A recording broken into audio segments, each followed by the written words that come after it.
Hey everyone, Wayne Fox here. Thought I would do a video about a couple of external storage devices I've been playing with. You know, I've done quite a few of these videos over the years. Originally started out with this one from OWC back when USB was pretty new. This is a 2 terabyte device, pretty big, especially when you consider that that's 2 terabytes and that's 4 terabytes. Anyway, my go-to one for quite a while was this fledging case. Best speed so far of any of the ones I've tested. Has an active cool system with a little fan. With the new Mac M1, M2, M3 Max, where the fan's pretty much silent most of the time, the fan in here can actually get a little annoying. And I've even picked it up on my microphone when I'm using this externally and trying to do a video when I'm on location somewhere.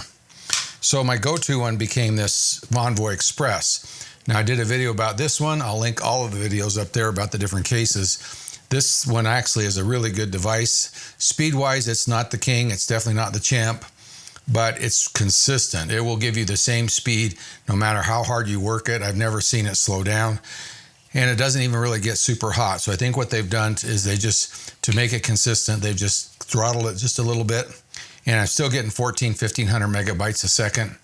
So it's still really good.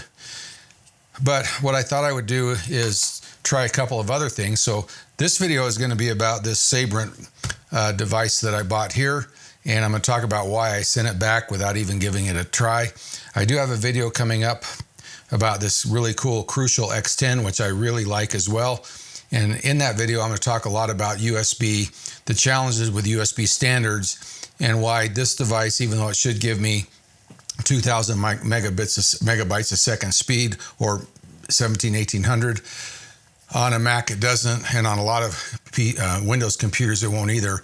And the USB standard even is still kind of a mess. So we'll talk about that in the next video when I talk about this little device. But let's talk about this one, because I think the problem I had with this one, and I just want to make sure, I assume if you got to this video it's because you searched for this specific device. And one thing before you order it, you need to understand very clearly, because I didn't, and that is this is not a portable solution, at least not to me.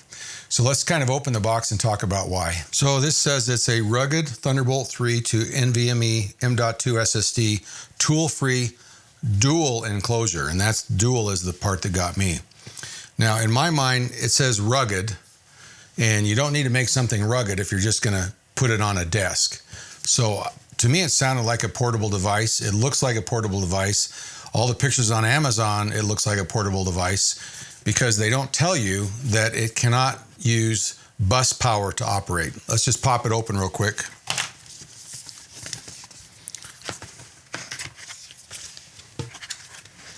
So this is pretty small, and the rugged part is because they put this rubber case around it, which I can pop off quite easily.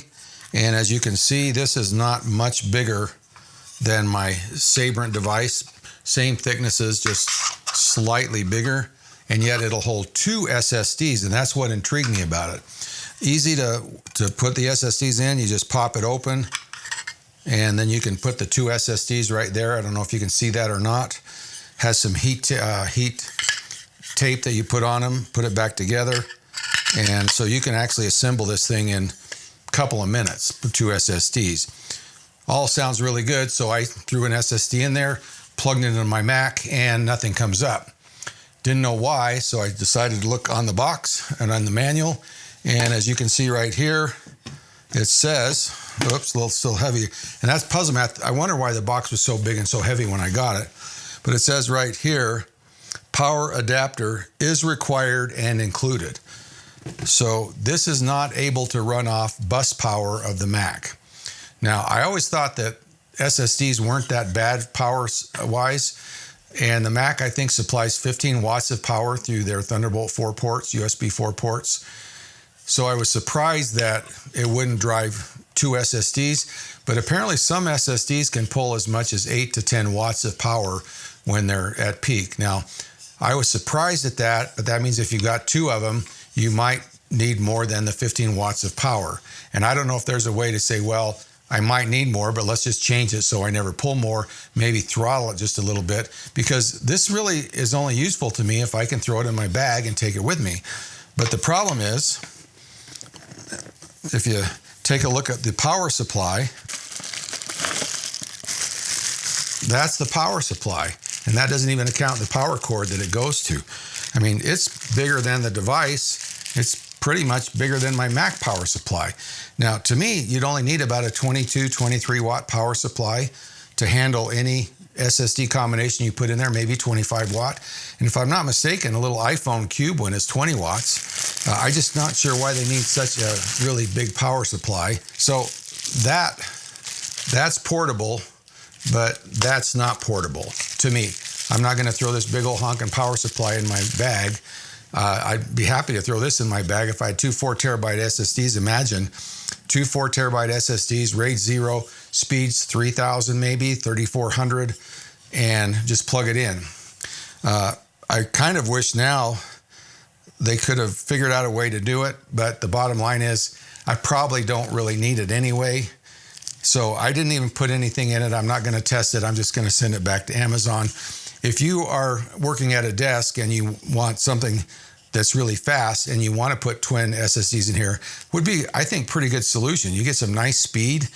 You could put up to 8 terabytes in here pretty easily. 4 terabytes, quite affordable, just by 2 terabyte sticks. But in my case, I was looking for a portable solution because I've got plenty of, I've got a total of 16 terabytes of RAID storage, RAID SSD storage already available to me.